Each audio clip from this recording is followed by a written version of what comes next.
Kenyans, come let's have a conversation about this thing called public debt or the Kenyan debt situation. I want you to understand a few things. And once you understand, please go and inform the others so that they know this is where we are as a country. Number one, the amount of money we are owing investors, both local and international, is 10 trillion Kenya shillings. Now, when you owe someone money, you start looking at how much you're making for you to see whether you'll be able to repay that money or not. Our government is making around 2.2 trillion every year. So that means the amount of money we owe is 4.5 times the amount of money our government makes every year. Now, this is the sad part. The sad part is, out of the 2.2 trillion that the Kenyan government makes every year, 1 trillion goes away to just pay debt. 770 billion pays interests, and 200 and almost 30 billion pays principal. For those who don't understand principal is the original money that you borrowed. So we are paying 230 billion in principal, and we are paying 770 billion in interest. Guys, can you imagine you making, like a normal Kenyan making 100,000 Kenya shillings and 50,000 goes into just paying debt? You remain with only 50,000 to survive with. That is what is happening to our government.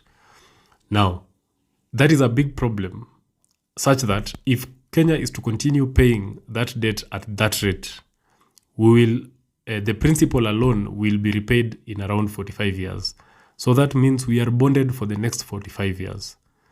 And that is why now the president of Kenya has decided that he wants to end this debt issue once and for all. And the only way to deal with debt is to pay debt.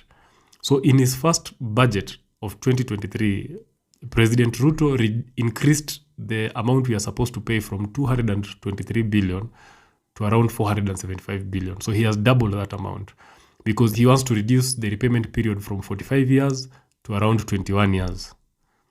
And once you do that, you relieve yourself of the commitments that you are supposed to be paying. But the issue is this. Once you increase the amount you are repaying, now where are you going to get the money to repay that amount? And that is where the challenge comes, because he doesn't necessarily now know where that money will come from. Now, money for the government comes in from three places, either through taxes, either through borrowing, or grants. But grants are a very small component of income, so they don't make any meaningful impact. So he remains with taxes. That means for him to pay that, he has to increase taxes. And when he increases taxes, of course, Kenyans will complain, and we will complain for sure. But the position the president finds himself is this. Should he increase taxes or continue increasing the borrowing part of it? And that problem will never go away. Remember, the moment you owe someone a lot of money, that person has control over you, especially these issues of bilateral loans and international banks that you owe money. They fully have control of you, and they will influence a lot of the policies that you pass as a country. Yeah. Now, so when you see the president taking that decision to now fall back on taxes, he's trying to tell Kenyans, we have now to take this mountain by ourselves. We have to deal with this problem by ourselves. Because if we don't, then the problem of borrowing and the problem of debt will never go away for a very, very long time to come.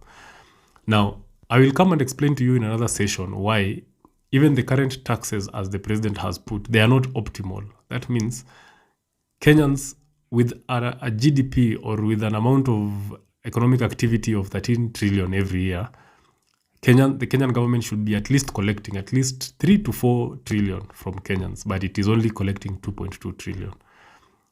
I understand it could be because of corruption, but it means there is money that is disappearing somewhere. Now, when you're a president, you have three choices to make. You go borrow, you tax people, or you fight with corruption.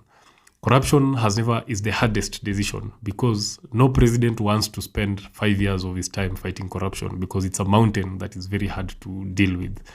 Most presidents, Uhuru chose to go with the debt. Ruto has chosen taxes. And I think for now, that is the best decision for him to make.